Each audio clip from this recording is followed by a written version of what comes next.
Conseil national, bureau politique, secrétariat exécutif, département de la communication. Déclaration du secrétariat du mouvement républicain relative à l'ingérence du ministre rwandais des Affaires étrangères et de la coopération internationale dans les affaires intérieures de la République du Congo.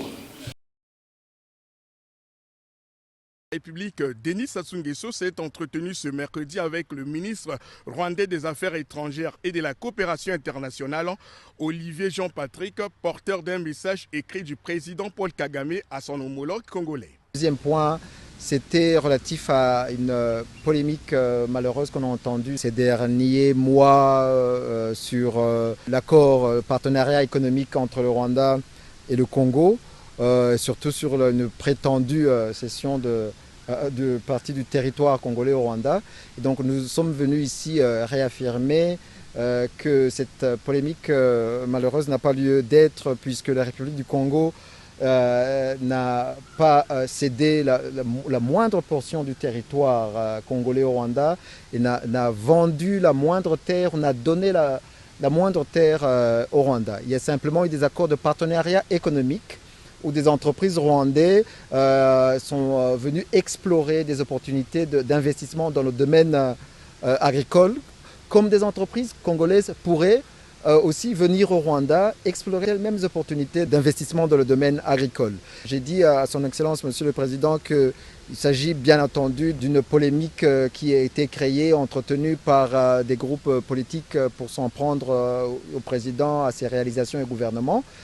Mais que nous, gouvernement rwandais, nous sommes prêts vraiment à faire cette pédagogie pour expliquer la nature exacte de nos accords, qui sont en fait des accords gagnant-gagnant.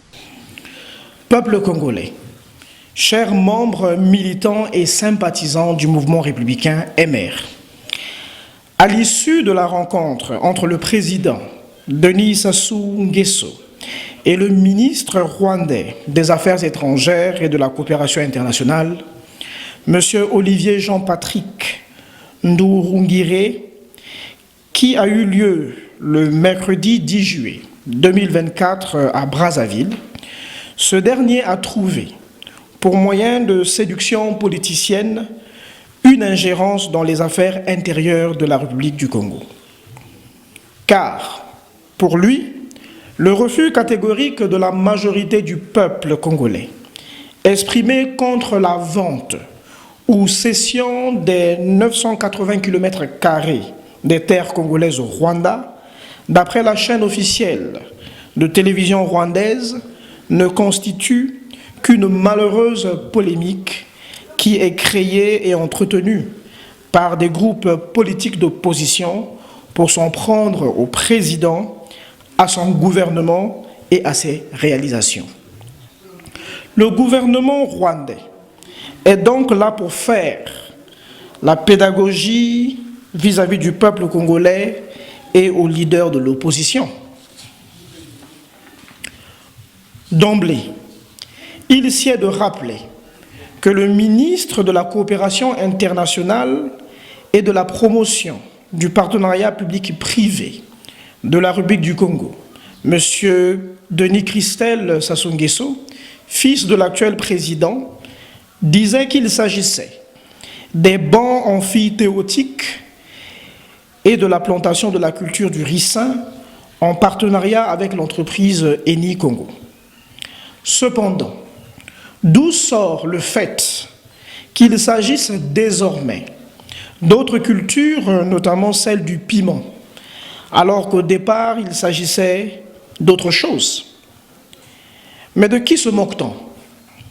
D'après le site internet du gouvernement rwandais, www.rwanda.gov.rw/info-détail/acquisition- des terres agricoles en République du Congo. Le 27 juillet 2021, à Brazzaville, son Excellence Théoneste Mutsidaishiwaka, ambassadeur du Rwanda en République du Congo, n'avait-il pas rendu une visite de courtoisie à M. Pierre Mabiala, ministre d'État, ministre des Affaires foncières et du domaine public, chargé des relations avec le Parlement de la République du Congo? Leur échange n'était-il pas centré sur l'obtention des titres fonciers, des terres octroyées par le gouvernement congolais au gouvernement rwandais? Nous citons l'ambassadeur Théoneste Mutsinda Chiwaka. Je viens spécialement vous demander les actes de terre que le gouvernement congolais a donnés à l'État rwandais dans le cadre de la coopération Sud-Sud. Comme son Excellence Denis Sassou Nguesso, le président de la République du Congo, a mis en avant le développement de l'agriculture, le Rwanda est prêt à travailler avec le Congo pour le développement de l'agriculture. Le ministre d'État, ministre Pierre Mabiala, n'a-t-il pas rassuré son entier engagement afin que ces titres fonciers soient obtenus dans les meilleurs délais? Le ministre rwandais des Affaires étrangères et de la coopération internationale, M. Olivier Jean-Patrick Ndungirié, devient-il le porte-parole du gouvernement congolais? Devient-il celui-là qui doit faire l'apologie des réalisations imaginaires de Denis Sassou Nguesso? Pendant que la République du Congo est en cessation de paiement ou presque, ce dernier se permet de venir narguer les Congolais chez eux. Veuillez noter que la question des terres n'est pas seulement une question des opposants, mais plutôt une affaire du peuple congolais. D'autant plus que le peuple à l'intérieur, du nord au sud, tout comme celui à l'extérieur, a rejeté de façon unanime et majoritaire les accords signés avec le Rwanda. En effet, le secrétariat exécutif du mouvement républicain MR vient également, à travers ce communiqué, rappeler au ministre rwandais des Affaires étrangères et de la coopération internationale, M. Olivier Jean-Patrick Ndungirié, qu'il existe en République du Congo une loi fondamentale qui s'appelle la Constitution du 25 octobre 2015 et qui dispose ce qui suit dans le 1er et 5e article. Article 1er. La République du Congo est un État de droit, souverain, unitaire et indivisible, décentralisé, laïque et démocratique. Sa capitale est Brazzaville. Article 5. La souveraineté nationale appartient au peuple qui l'exerce au moyen du suffrage universel, par ses représentants élus ou par voie de référendum. Aucune fraction du peuple, aucun corps de l'État, ni aucun individu ne peut s'en attribuer l'exercice. Par ailleurs, le secrétariat exécutif du mouvement républicain MR rappelle au ministre rwandais des Affaires étrangères et de la coopération internationale, M. Olivier Jean-Patrick Ndungirié, que les accords signés entre les deux États sont illégaux par leur nature en vue de l'article 5 de la Constitution congolaise, cité ci-contre, et de son article 219 qui dispose « Nulle cession, nul échange, nulle adjonction du territoire national n'est valable sans le consentement du peuple congolais appelé à se prononcer par voie de référendum. » Nous comprenons par là qu'il y a un véritable jeu de duperie qui se cache derrière ces accords. Ainsi, le peuple congolais, ne s'étant pas exprimé de manière vaine et illégale, s'est appuyé sur l'article 25 de la Constitution congolaise du 25 octobre 2015 qui dispose « Tout citoyen a le droit d'exprimer et de diffuser librement son opinion par la parole, l'écrit, l'image ou par tout autre moyen de communication. La liberté de l'information et de la communication est garantie. Elle s'exerce dans le respect de la loi. La censure est prohibée. L'accès aux sources d'information est libre et partagé dans les conditions déterminées par la loi.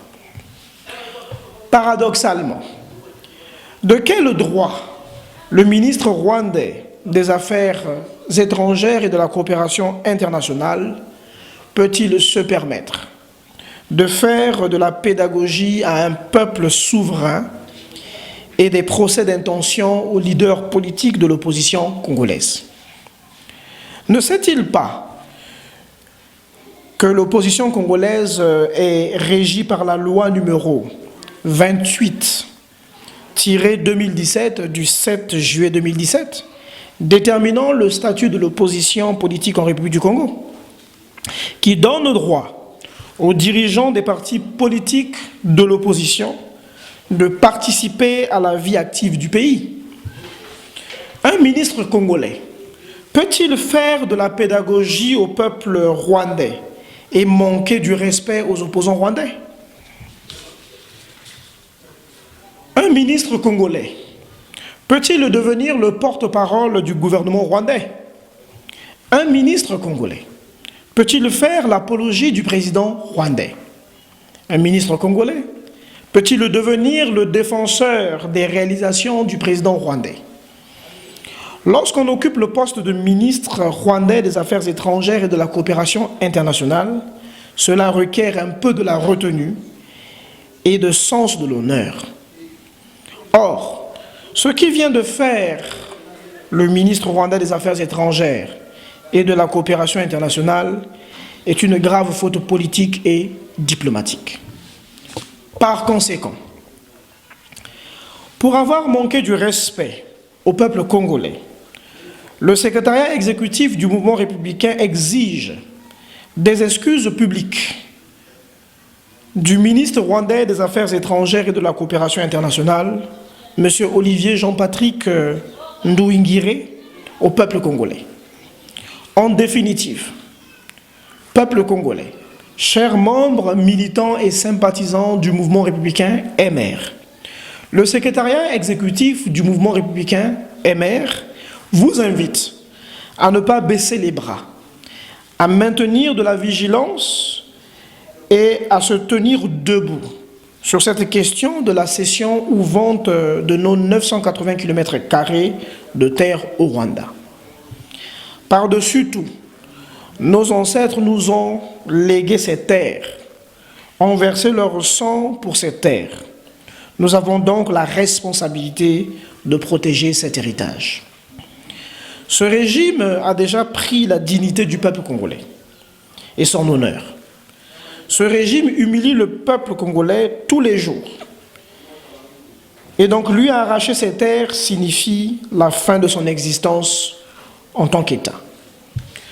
Le secrétariat exécutif du mouvement républicain dit non à la vente des terres congolaises, non à la cession des terres congolaises, oui à l'annulation pure et simple des accords signés entre la République du Congo et le Rwanda. Vive la libre expression en République du Congo. Vive la souveraineté nationale. Vive le respect du choix du peuple congolais. Vive la démocratie. Vive l'unité du peuple congolais. Le secrétariat exécutif du mouvement républicain vous remercie. Fait à Brazzaville le 12 juillet 2024. Le secrétariat exécutif.